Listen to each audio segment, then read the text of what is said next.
শুনলাম আপনার অর্থ সম্পদ টাকা পয়সা অনেক কিছু আছে, তারপরে এখানে শুয়ে রয়েছেন। হ্যাঁ, বাড়ি বাড়ি ভাড়া দেন কাকা। ও কাকা, এই যে টাকাগুলো একটু সেভ করে রাখেন, নাহলে তো টাকাগুলো নিবো গা। না, এই যে নিবো গা, একটু উঠা টাকাগুলো একটু ইয়ে করে রাখেন। এখানে শুয়ে ঘুমাইতেছেন, আপনার ঘুম আসবে? হ্যাঁ, ওই যে টাকাগুলো একটু ইয়ে করে রাখেন, না হলে মানুষ নিয়ে নিবে।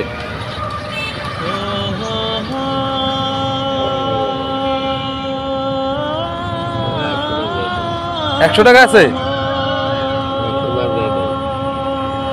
এই যে যেগুলো আছে এগুলো নিয়ে নিবে। একটু একটু একটু উঠেন, ওই টাকাগুলা একটু রাইখা দেন।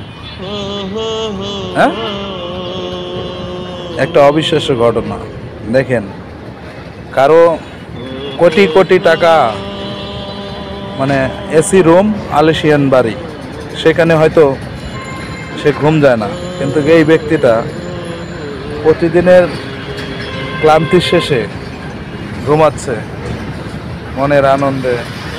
কোনো নাই টেনশন, কিচ্ছু নেই, মনের ভিতরে কোনো দুর্নীতি নেই, কোনো অর্থের লোভ নেই, কোনো টাকা পয়সার লোভ নেই। এখানে একটা বাটি রাখছে, সেই বাটির ভিতরে মানুষ কিছু টাকা দিতেছে। কি গায়ে দিবে, কি গায়ে দিয়া থাকবে, কিভাবে থাকবে, তারও কোনো ইয়ে নেই। অথচ আমরা জীবনে অনেক কিছু করে থাকি, এই একটা পরিস্থিতির ভিতরে সে ঘুমাইতেছে। তাকে ডাকলাম, আপনি কোনো কিছু করেন কাকা? আপনি কোনো কিছু করেন?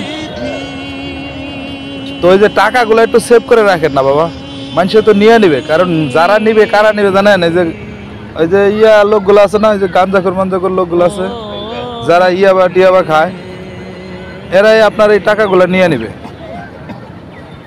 হ্যাঁ, আরো ছিল কিনা টাকা জানি না, তবে ব্যক্তিটাকে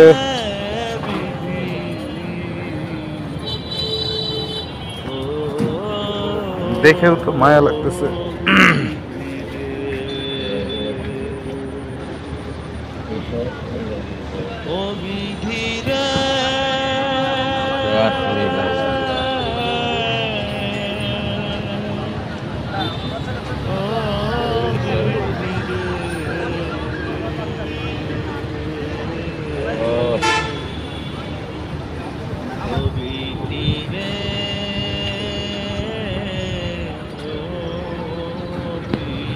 আপনার বাড়ি কোন জায়গায় একটু বলতে পারবেন?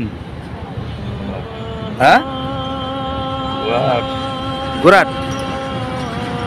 এইখানে শুয়ে রয়েছেন, বাসায় যান। হ্যাঁ, এনেই থাকেন গোরাট। শুনলাম আপনার অর্থ সম্পদ টাকা পয়সা অনেক কিছু আছে, তারপরে এখানে শুয়ে রয়েছেন। হ্যাঁ, বাড়ি বাড়ি ভাড়া দেন? বাড়ি পাহারা দেন? অনেক টাকা পয়সা আছে, বাড়ি আছে আপনার, আপনি এখানে থাকতে পারেন না?